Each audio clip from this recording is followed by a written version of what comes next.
The idea of what a daily driver is kind of varies from person to person. For the most part, it needs to be dependable, needs to be cheap to run, and needs to be able to keep up with the amount of traffic, needs to have reasonable fuel economy, parts need to be easy to get, and for the most part, if you decide you're going to daily drive a classic, you're kind of accepting there's a Venn diagram that never really overlaps with any of these things. However, I think it's fair to say you can throw that Venn diagram in the bin, because this is the perfect classic daily driver. The Mk2 Golf GTI.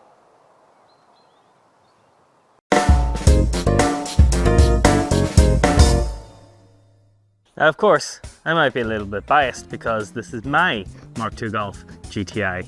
Longtime viewers of me will know that this is mine. This is Lara, and Lara, you may have seen in one of our last Volkswagen update videos, has undergone a massive restoration, and she's not finished, but she's on the road, and to me, that's as much as anything. I've been daily driving it for about a month now. I mean, I've had years of experience beforehand of driving this and driving Mk2 Golfs, so I have a bit of background on the subject, but I've been daily driving Lara now for the last month or so, and honestly, best daily driver ever. So why is the Mk2 Golf GTI the perfect daily driver? Well, let's break it down.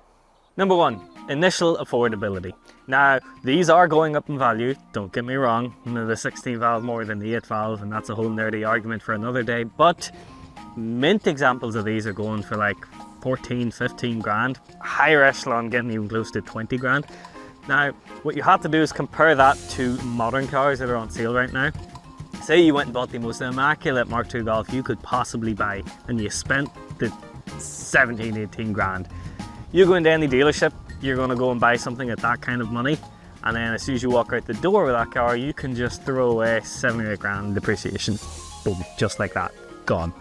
You buy one of these, they are only going up in value. I mean, look at Mark 1s. For a long time, the Mark 1 was the Mark 2, and now the Mark 2 is becoming the Mark 1. The Mark 1's got too expensive, so everybody moved on to the Mark 2.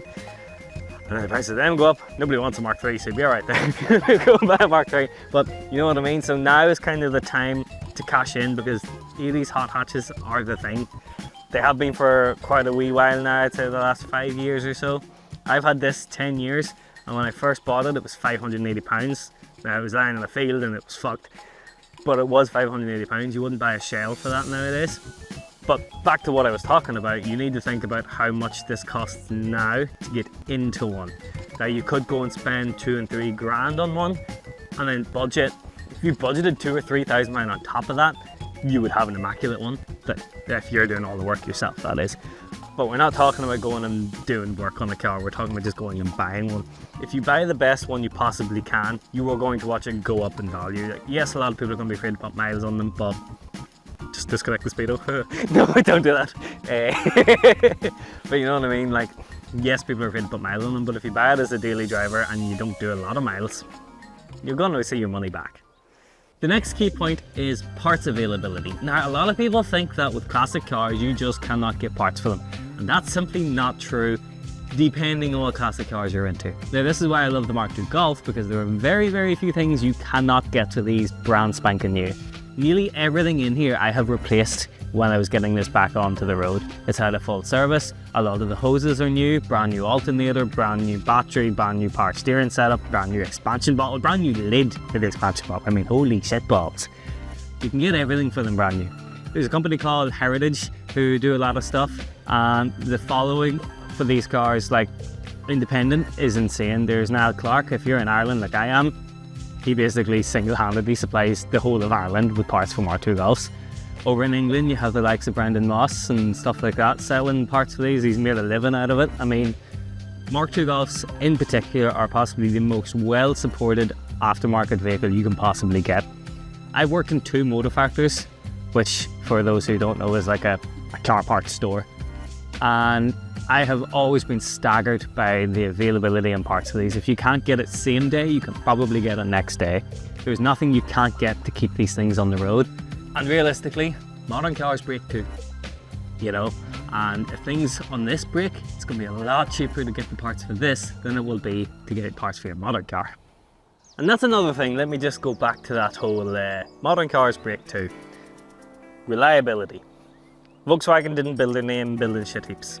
This isn't a Fiat 121 or anything like that that literally broke down as it was leaving the factory.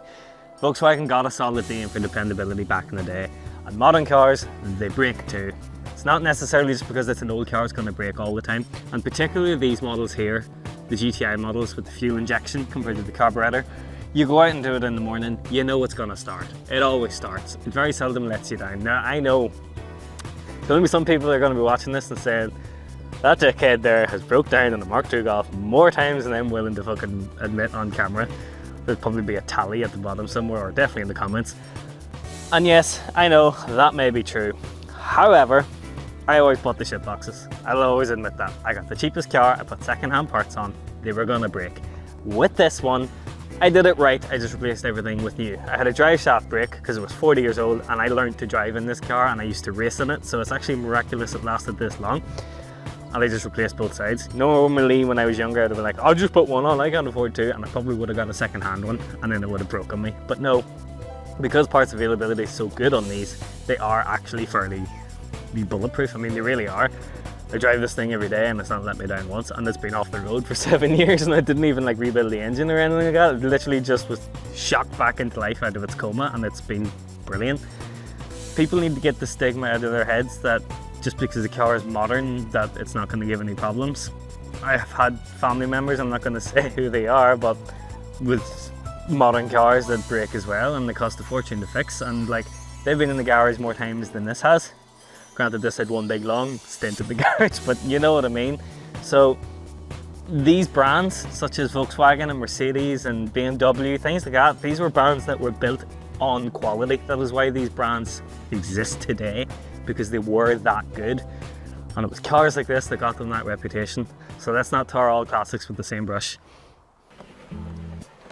The next one, amenities. Wind up windows. No, here's the thing. Classic cars, a lot of them are very, very bare. And a lot of them maybe aren't necessarily easy to live with on a daily basis. I mean, I'm a relatively young guy. I like my CarPlay. I like heated seats. I like a cigarette lighter to charge my phone. Not to smoke cigarettes, but you know what I mean. I like the creature comforts that modern cars have. What people don't realize now is just how much of a big deal these things were back in the day for what you got. The Japanese cars kind of started this in the 70s with the likes of the Datsuns come up with a radio. Whoa! But like, that actually wasn't common back in the day. However, most of your Mark II Golfs are actually fairly well equipped. I mean, this is a GTI. GTI was top of the range. There was no R. If you got a GTI, you got it, the biggest they had. And these all came, well, say all GTIs came with, you had your 12 volt sockets, you had a radio, you had intermittent wipers if you stole a relay from a Mark III. You know, like these have most things that most cars have. Front fogs, a lot of them came with. Central locking, I mean, I fitted it to this one, but I mean, they came with it. Some of them even came with heated seats. I fitted most of those things myself to this one because this was quite a low spec GTI to be fair, but you know, this does everything pretty much that my girlfriend's GTI does. I mean, I put a CarPlay radio in it. It's got the 12 volt socket, I can charge my phone. I've got a good sound system in it. You know, it does everything that a modern car does for me. So these are a good example of not having to sacrifice to have a classic car as a daily. The next thing is insurance. Now, I'm going to say this now, there's one thing I hate, it's these car adverts that say like, oh, cheap insurance. Insurance is on a person by person basis. Just because it's cheap for you doesn't mean it's cheap for someone else. However, these are relatively cheap. Now these can be insured as a classic. If you have another car on the road, then this will cost you buttons. I happen to have another car on the road. It's also a classic, but it's actually an everyday normal car policy, which means this costs me £20 a month to insure. That's fuck all. Like, that is crazy. Crazy, crazy cheap. Now, I've had this since I was 17, which kind of has an effect. Actually, no, I've had it since I was 15. Anyway, that does have an effect on it too, having a vehicle for so long and stuff like that, if you're just talking about starting out with driving. But if you're looking at this as a second car, sure, you don't even need to think about it. In a few years' time, whenever the tax and MOT exempt, they'll probably be even cheaper again. So insurance on these, despite the fact that the 1980s happened and all of them were stolen and put on the roofs, the insurance is actually still remarkably cheap on this. This being a GTI is still cheaper to insure than my turbo diesel one. Go figure. Performance. Do we need to say any more? Nah, so daily drivers need to keep up with modern traffic. Now, speed limits everywhere are 60 miles per hour, 30 miles per hour, and 70 miles per hour, or whatever you fancy. And these will do it. I mean, this thing will do 120 miles per hour. In Mexico, whenever I took this to Mexico, I managed to get the speedo to go off the clocks, so I knew I was doing at least 120 miles per hour, wearing a sombrero or something. And no, like, these things keep up in modern traffic, no problem. 55 miles per hour all day long, 60 miles per hour, no bother. Motorway speeds, 70, 100%. Like, it'll do it. You know, I can't say the same for the lower spec models. Now, if you're going by a 1.3 or 1.6 or whatever, good luck. But a GTI will do anything a modern car will do. I mean, it's a Gran Turismo injection. These were the hot hatch. Hot hatch meant performance. Now, 80s is performance, is today's mundane, just remember that. You're not gonna smoke Audis at the lights. Acceleration's all right. I'll probably put the numbers below because I can't remember them offhand, and if I did remember them, they'd be wrong, so let's just gloss over that. But these things are more than happy to keep up in modern traffic. And of course, there's upgrades. I mean, if you want to chip it and put an exhaust on it and all that crap, then yeah, it'll probably go even faster. You'll get at least 5 butt horsepower by putting an air intake on it, so like, every little counts. But no, performance, daily driving, spot on. Next up is economy, because a daily driver, you can't be spending every penny you have on fuel every week. I've been there and it's not fun. The Mk2 GTI actually does remarkably well. Now, I've seen forum posts and have kind of got good results myself. I did tank to tank, which is the best, most accurate way to do it. You go to the pumps, you fill it up, you drive, you go to the pumps again, you fill it up again, work out how many miles you've done with the amount of litres used. And I got 48 to the gallon out of this, genuinely. Now, I was driving like a bit of a granddad, but 48 miles per gallon out of a 1980s hot hatch. Holy shit. Now, for Americans, that's UK numbers, not American numbers. I don't know what that is in American numbers. Connor's shaking his head behind the camera too, so he doesn't know either. But you can also keep track. I mean, these have a thing called MFA. Mine doesn't work, so I'm just guessing. But multifunction computer that tells you your outside temperature, your oil temperature, all that sort of crap. But it has a miles per gallon gauge too. And I'm told it's actually remarkably accurate. So expect 35 if you drive like a hot hatch should be. Anywhere from 40 to between 40 and 50 if you drive like a granddad. So, a key part of driving a classic car, and a hot hatch in particular, is driving experience. And I mean, come on, it's a Golf GTI. I mean, this practically invented the fun to drive hatchback. Yes, it's not gonna throw you out of your seat. Yes, this one's a little bumpy because I think there's coilovers in it. I'm pretty sure there's coilovers in it. I just grabbed whatever suspension was laying around at the time. Yeah, it's a little bit bumpy, but then so is a modern Mark 7. I mean, my girlfriend's Mark 7.5 is bumpy, and it doesn't mean that it's any less good, you know. It's a little bit loud, you can probably hear things. I'm missing soundproofing. Like, this one probably isn't a good example of an everyday GTI, because it's not finished. But to drive, I mean, they are just so much fun. They're small, so you can park them in any parking space. There is a point on that, and I'll get to that when we talk about the negatives, but the gear change is perfect. I mean, it's not classic to the point where there's no synchros or anything like that. It still drives fairly modern. And again, you can get rebuild kits for all the bushings and things like that, which if you're going and buying a top dollar one of these, I'd like to hope it's already been done. But other than that, I mean, it just drives exactly how you want it to. It'll cruise at 55 comfortably and quietly. You can maybe have a little bit of fun with the handbrake when you want to, because of course it's got a proper handbrake. It's not that electric shite. It's what a classic car should be, with none of the downsides of what a classic car would be.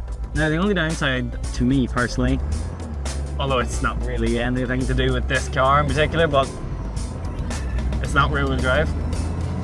You know, I can't have a bit of stupid fun with it, but for an everyday car, you probably wouldn't be doing that much anyway. You have to remember we're talking about it being a daily driver, not your only car.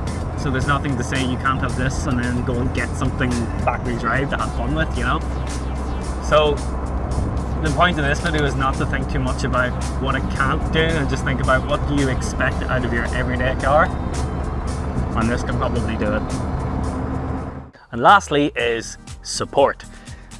If something has went wrong with these cars, chances are you're not the first to have the problem. Now, I've said this before in a video that me and Connor did about the things we wish we knew when we started out, or tips for a starter, something like that anyway. But the amount of owners clubs and groups, myself am the founder of the Irish group for these cars, and if you have a question, there's always somebody who's willing to answer. Hell, you'll probably even get somebody else to come over and help, as long as you aren't creepy about it or anything like that. Just be careful on the internet, actually. Yeah. But anyway, compared to modern cars that have just come out and garages don't want to tell you what's the problem, because then they can charge you to fix them. People just want to help each other out with these things, and the community that they make is incredible.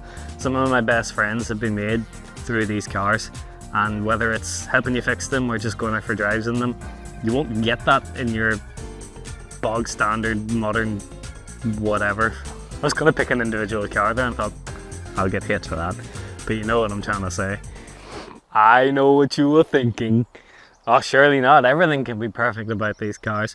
And no, you're goddamn right it's not. Nothing is perfect about anything ever, and if you spend your life chasing perfection, you're going to be very disappointed, my friend. But admittedly, there are some negatives we need to talk about with these cars. I just realised by standing here, I'm highlighting the fact that the chrome strip on mine, well, it's not that it's come off, I just didn't put one on. So I'm going to stand here. The first one is an obvious one, I'll admit. Safety. While it's not a concern of mine, because I don't value my life in any way, shape or form, you should probably value yours. And if you haven't noticed, there ain't no airbag there. That really hurt. There ain't no airbag there. And no airbag here, no airbag here, no airbag here. You kind of get what I'm trying to say here. There's not a lot in the way of safety. You got a belt that does that thing that means you can't bend over and pick up your chips that you dropped down the side of the seat, Connor. I'm gonna pretend that's the reason why you don't do it. Maybe a seatbelt wasn't working that day, I don't know. Most models, there's no anti-lock brakes, so you just need to learn how to fine-tune your brakes. I mean, yeah, look, safety it's not really, there is not. Another thing is, well, how you going? Another thing is, yeah, I know, my dad had one back in the day as well. The other thing is, I'm trying to record something. The other thing is attention. You don't drive a car like this if you don't want attention. Yes, you don't have to be an attention seeker, but look, you don't drive something like this and think, oh, I'm gonna get left alone. You're not gonna blend into traffic. Don't go and rob a bank in it, because you're gonna be found the next day. I mean, look at it. Look at it! You know, you're not gonna be able to go about your day-to-day life without being annoyed by somebody. Maybe you'll like it the first while, but then the second time happens, the fourth time happens, the fifth time happens. Yeah, there was some car in the day, weren't they? Yeah. There's also the other kind of attention, the attention you don't like, the attention where people realize what these things are worth these days, and they realize you don't really need a set of keys to get into one. You just, well, I'm not getting into it really, but there are a lot of assholes out there who like to think that it's fun to steal things from people, and unfortunately these do get stolen. They did a lot in the 80s and they do a lot now, so get a good steering lock, maybe some kind of immobilizer and alarm system. Just be safe.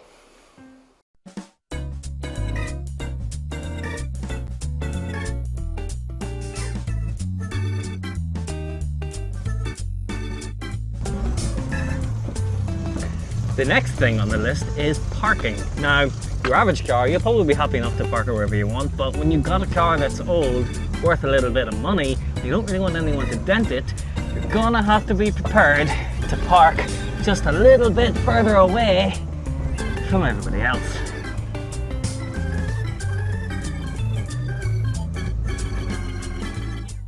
Look, truth be told, no matter what bloody car you decide to drive every day, there's going to be problems, there's going to be things that aren't great. You just kind of pick and choose your battles. It's like having an argument with someone, you just decide what's worth actually pointing out, and the rest you just bury it away deep inside and never bring it up again. No, in seriousness, look, they're not perfect. Nothing is perfect, as I said, but if you're willing to put up with some of the imperfect things, I mean, look at it. Okay, look, truth be told, there are quite a few good options for daily drivers. And in fact, I don't know if you're noticing a trend as we walk past a lot of three-pointed stars here, that we are quite fond of another type of car as well. But here's the thing, for a lot of people, they're just too big. I mean, look at the 211, it's fucking massive. Look at the 124, it's fucking massive. Look at the 123 back there, you can still see it in the other postcode, for fuck's sake. For most people, a simple, small hatchback is all they need. The Mark II Golf is everything to every person.